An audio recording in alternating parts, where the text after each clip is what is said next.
précédent roman, j'explorais la reproduction sociale dans, je dirais, les beaux quartiers des grandes villes. C'est-à-dire comment une partie de la population française fait en sorte de créer les mêmes itinéraires pour ses enfants, pour qu'à la fin, ils arrivent un peu aux commandes de la société à travers ces grandes structures, donc ces grandes entreprises, ces grandes organisations. Et donc c'est j'avais même une classe, oui, qui aujourd'hui a décidé de choisir d'être un peu les contremaîtres du système. Et donc on forme ces enfants à tenir ensuite toutes ces structures qui tiennent la société. Mais je dirais au détriment d'une certaine forme de liberté, c'est-à-dire que en fait, à la fois on peut dire que ce sont des bonnes situations, mais ça reste des cages dorées certes, et se pose la question de la liberté. Et donc dans ce roman, j'explorais la possibilité pour un individu dans ce genre de classe sociale de pouvoir exprimer sa liberté, de pouvoir prendre des chemins de traverse. Et voilà, c'était cette question-là. Dans mon nouveau roman qui s'appelle Clandestin familial, j'explore à nouveau la liberté individuelle, mais je dirais un cran au-delà. C'est-à-dire comment est-ce qu'on peut être libre d'être soi-même en dépit de normes ou de normes sociales ou de croyances religieuses. Et là, j'ai voulu explorer la question de l'homosexualité dans des familles souvent traditionnelles et des familles religieuses traditionnelles. Effectivement, donc c'est un roman écrit à deux voix.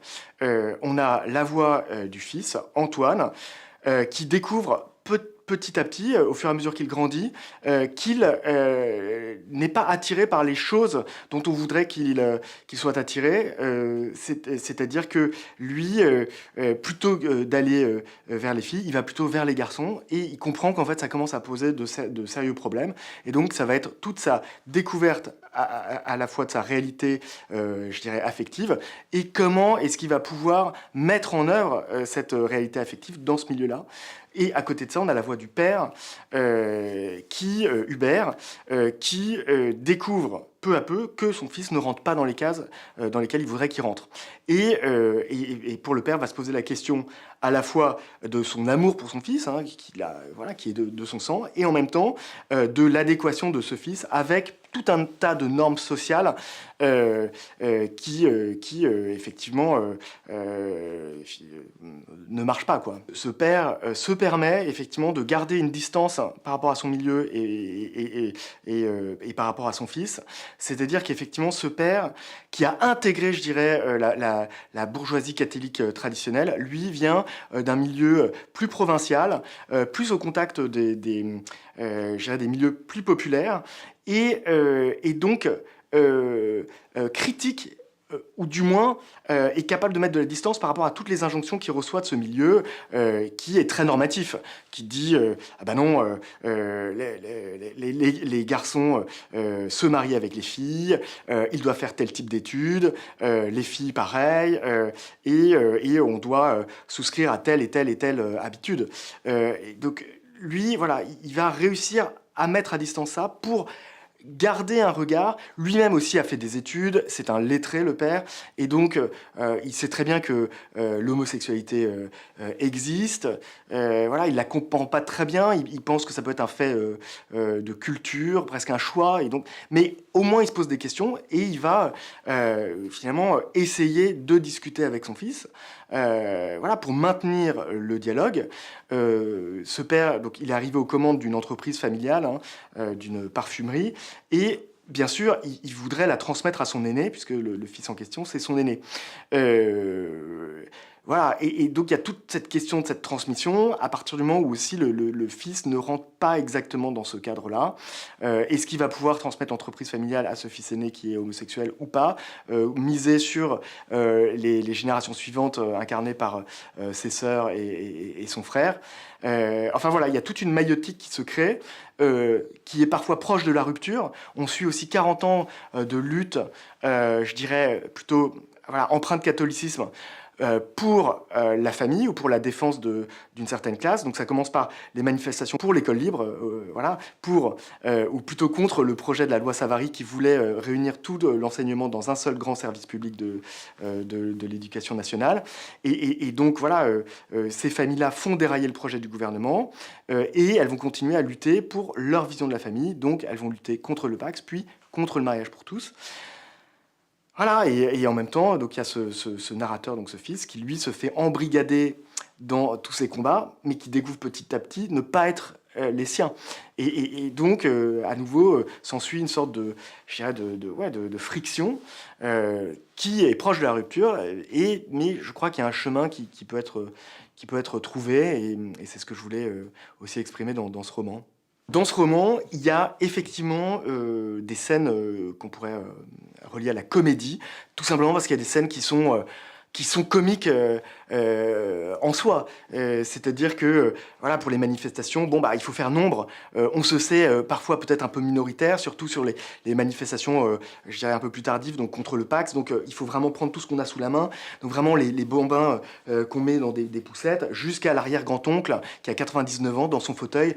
Mais voilà, on trouvera toujours un jeune scout pour le pousser et pour le faire passer sous le portail. Et comme ça fait une voix en plus. Voilà, et donc ça, c'est des scènes qu'on peut rapprocher, je dirais, de La vie est un long fleuve tranquille, puisque ça se passe déjà un peu dans cet univers qu'avait dépeint Étienne Chatilez. Et oui, je dirais que il y a du tragique. Mais parfois, pour résoudre le tragique, et ben, en fait, c'est l'humour qui prévaut et qui fonctionne et qui dénoue des situations pas évidentes. Voilà, on est aussi dans ce milieu, je dirais, pétri d'habitudes. À un moment, donc Antoine, qui sort d'une rupture amoureuse difficile, se dit, bon, c'est le moment de le dire à mes parents, parce que en fait, si la famille ne sert pas à accueillir en fait vraiment ce qu'on a de plus intime, si la famille n'est qu'une convention en fait sociale, n'est qu'un spectacle de bonne manière, à ce moment-là, ça sert absolument à rien. Et donc, il se dit, bon bah là, c'est le moment, il faut que j'en parle à mes parents. Et donc, c'est un déjeuner de famille. Et donc il annonce, voilà, qu'en fait il vient de rompre avec un garçon et qu'en fait voilà, il aime les garçons. Et donc là, sa mère lui dit, ah bon, mais attends, c'est pas grave mon chéri, si tu aimes les garçons, la solution c'est que tu deviennes prêtre. Parce que alors Antoine comprend pas très bien, mais et donc après sa mère s'explique en disant, mais en fait si tu deviens prêtre, d'abord ce sera très bien puisque tu pourras marier tes frères et sœurs, ce sera très chic, et puis dans la communauté ce sera très valorisé, et par ailleurs la question du sexe disparaît puisqu'en fait tu sais très bien que les prêtres n'ont pas de sexualité, donc ton affreux problème il disparaît. Et donc là, il y a Antoine qui dit, mais écoute, tu crois pas que se servir de l'Église comme d'un paillasson, c'est ne pas rendre service à cette organisation en laquelle tu mets beaucoup de toi. Et donc voilà, donc il y a un dialogue qui s'amorce avec la mère là-dessus, et aussi je dirais, parle des sujets qui traversent l'Église, voilà, sur plus de tolérance, une évolution possible, etc. C'est la façon de l'aborder. Et puis il y a la réaction du père, Hubert, là, qui se tourne vers la bibliothèque de son fils Antoine, et voilà, qui lit ah oui, Gide, Monterland, Proust. Oui, au fond, voilà, je comprends, tu fais un choix de culture, tu décides de vivre dans une société d'hommes lettrés qui vont se débarrasser des contingences familiales auxquelles ton pauvre père a dû faire face, changer les enfants, voilà, s'occuper de la vie de la famille, je comprends, voilà. Et là, Antoine lui dit, mais non, je crois pas qu'on choisisse de se priver de plein d'avantages que sont, voilà, une situation très normée dans un milieu social, finalement, où tout nous est donné à partir du moment où on fait l'effort de suivre la route toute tracée. Et donc il dit, je ne crois pas que je fasse exprès de me séparer de ça, juste pour un choix de culture. Et donc voilà, c'est une autre façon de répondre à cette interrogation parentale. Et voilà, c'est beaucoup de scènes comme ça qui, je crois, témoignent d'une réalité qui est encore à l'œuvre dans beaucoup de familles. Souvent, je dis que l'homosexualité, c'est le scandale par excellence, notamment dans ces milieux qui essaient de se protéger d'à peu près tout, en vivant dans des quartiers réservés, en passant leurs vacances dans des quartiers ou des villes réservées. Et donc se protéger absolument de l'étranger. Hein. Et puis là, en fait, avec l'homosexualité, en fait, l'étranger arrive chez eux.